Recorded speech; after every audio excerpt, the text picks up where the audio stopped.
गाडी बहराइनमा एक्सिडेन्ट भयो र त्यसलाई कसरी पुलिस रिपोर्ट क्लेम गर्ने, अन द स्पोट तपाईँले कसरी रिपोर्ट गर्न सक्नुहुन्छ भन्ने बारे सानो जानकारी सेयर गर्न चाहे। आफ्नो मोबाइलमा तपाईँहरूले प्ले स्टोरमा गएर इट्राफिक एप्स डाउनलोड गर्नु होला। मैले चाहिँ अलरेडी डाउनलोड गरेको कारण मैले ओपन गरेँ र यसमा हामी चाहिँ धेरैवटा अप्सनहरू देख्न सक्छौँ। तर हामी अहिले ट्राफिक एक्सिडेन्ट कसरी क्लेम गर्ने भन्ने विषयमा कुरा गरिरहेका छौँ र हामीलाई सिलेक्ट गर्नेछौँ बिचको ट्राफिक एक्सिडेन्ट सर्भिस भनेर र यसरी 4वटा अप्सनहरू ओपन भएर आउनेछ। Report traffic accident. त्यस पछाडि यदि तपाईँहरूले लगइन गर्नुभएको छ आफ्नो आइडी लगाएर भने डाइरेक्ट ओपन हुनेछ। तर मैले लगइन गरेको छैन र नयाँ हाम्रो साथीहरूले पनि जतिजनाले ट्राफिक एप्स डाउनलोड गर्नुहुन्छ यसरी नै अप्सन आउनेछ र यसलाई हामीले गेस्टको रूपमा पनि हामीले युज गर्न सक्नेछौँ। कन्टिन्यू एज अ गेस्ट भनेर हामी सिलेक्ट गर्नेछौँ र यहाँ तपाईँहरूलाई 2वटा अप्सनहरू दिएको हुन्छ। फर्स्टमा चाहिँ यदि कोही घाइते भएको छ, इन्जुरी भएको छ भने तपाईँले यस भनेर सिलेक्ट गर्नुपर्ने हुन्छ र कल 199 भनेर अप्सन देखाउँछ, त्यहाँ क्लिक गर्नु होला र 199 मा कल जानेछ। यदि त्यहाँ कोही पनि इन्जुरी छैन, घाइते छैन भने नो भनेर सिलेक्ट गर्नुहोस् र जो सेकेन्ड अप्सन, दोस्रो अप्सन तपाईँले एकदमै केयरफुली सिलेक्ट गर्नुपर्ने हुन्छ। त्यहाँ राम्रोसँग पढेर भेरिफाई गरेर अनि मात्र सिलेक्ट गर्नु होला।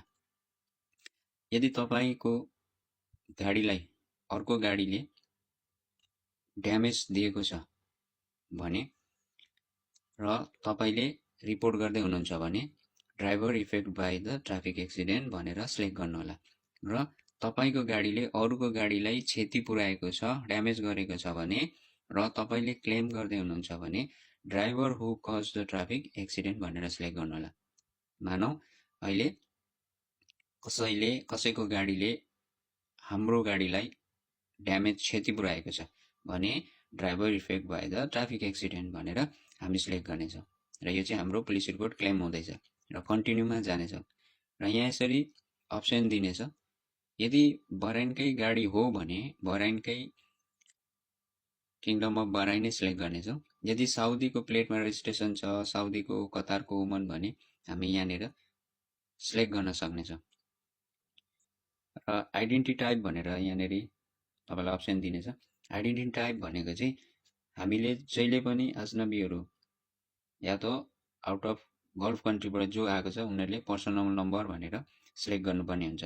यो जिसिसीहरू चाहिँ जो गल्फ कन्ट्रीमा गल्फको नेसनल आइडी होल्ड गर्नेहरूले मात्रै सिलेक्ट गर्ने हो र आइडेन्टिटी नम्बर भनेको छ। आइडेन्टिटी नम्बर भनेको हाम्रो सिपिआर नम्बर हो। इमेल आइडी यो भनेको एकदमै इम्पोर्टेन्ट कुरा, उसको लागि पनि र हाम्रो लागि पनि। यो चाहिँ एकदम क्लियर गरेर लगाउनु होला, डबल भेरिफाई गर्नु होला र हामीले सबै भरिसकेपछि एकचोटि सर र माथिदेखि तलसम्म हेर्नुहोस्, त्यहाँ रेड मार्क कहीँ पनि देखाएको छैन भने हामी कन्टिन्यू गर्नेछौँ। र यहाँ भनेको चाहिँ अब सेकेन्ड पेजमा गयो हामी driver effect by the traffic accident भनेर भनेको छ। अब जसको गाडी चाहिँ इफेक्ट भएको छ, एक्सिडेन्ट भएको छ र क्षति पुगेको छ भने त्यो गाडीको इन्फर्मेसन चाहिँ यहाँ हामी अपलोड गर्नेछौँ। अब हामी बहराइनकै सिलेक्ट गर्नेछौँ। रजिस्ट्रेसन टाइप अहिले मैले यो चाहिँ अब कम्पनीको कम्पनीको स्टाफ ट्रान्सपोर्टको नम्बर लगाएको छु, त्यही भएर पिबिटी ट्रान्सपोर्ट प्यासेन्जर भनेर मैले सिलेक्ट गरेँ। तपाईँहरूले पहिले भेरिफाई गर्नु होला आफ्नो ओनरसिप कार्डमा। त्यस पछाडि आइडेन्टिटी टाइप भनेर लेखेको छ होइन, यसमा पर्सनल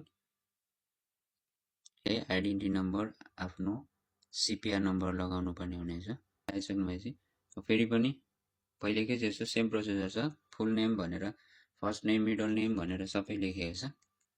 तपाईँले एकदमै डबल भेरिफाई गरेर अपलोड गर्नु होला यो आइडी नम्बर, इमेल आइडी र हामीले यो सबै कुरा फिलअप भइसकेपछि हामी यसलाई कन्टिन्यू गर्नेछौँ। र कन्टिन्यू गरेपछि तपाईँले यो इन्टरफेस देख्नुहुनेछ।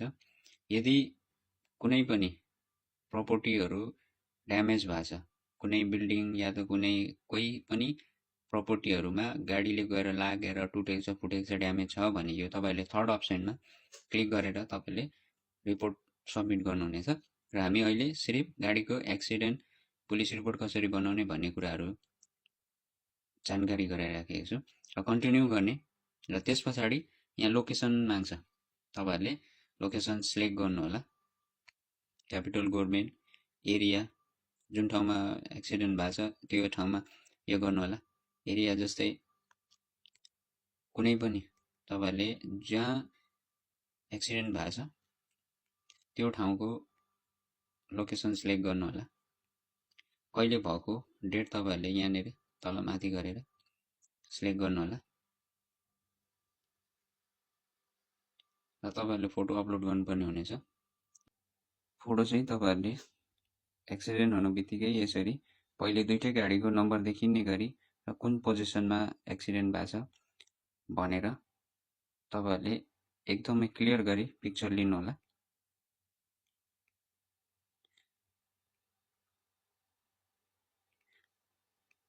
र जुन गाडीले तपाईँलाई क्षति पुर्याएको छ त्यो गाडीको भागलाई तपाईँहरूले एकदमै नजिकबाट नम्बर प्लेट सहित क्लिक गर्नुहोला। र तपाईँको कुन गाडीको कुन भागमा क्षति पुगेको छ त्यो भागमा नम्बर प्लेट आउने गरी पिक्चर लिनुहोला। यसमा पिक्चर अपलोड गर्नेछौँ। सबैभन्दा पहिले तपाईँहरूले आफ्नो गाडीमा जति पनि एक्सिडेन्ट भएको छ र जुन पोजिसनमा एक्सिडेन्ट भएको छ त्यो पिक्चरलाई सिलेक्ट गर्नुहोला। र पिक्चर चाहिँ तपाईँले जुन अवस्थामा एक्सिडेन्ट भएको छ गाडी त्यो अवस्थाको क्लिक गर्नुभएको पिक्चर चाहिँ यहाँ अपलोड गर्नुहोला।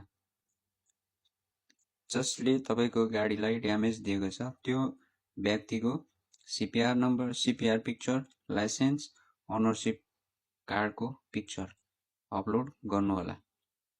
नभए तपाईँलाई पछि इन्सुरेन्स क्लेम गर्दाखेरि फेरि पनि तपाईँलाई सोधिनेछ कि यो सबै डकुमेन्ट सबमिट गर्नु भनेर। यसरी तपाईँले सबै पिक्चरहरू अपलोड गरिसके पछाडि यहाँ लास्टमा भएको अप्सनलाई यहाँ क्लिक गर्नुहोला। ओके, डिक्लेयर गर्नुहोला र त्यस पछाडि सबमिट गर्नुहोला। सबमिट गर्नु भए पछाडि तपाईँको इमेल अटोमेटिकली रिसिभ गर्नुहुनेछ र त्यो इमेलमा पिडिएफ फाइलमा तपाईँले पुलिस रिपोर्ट पाउनुहुनेछ।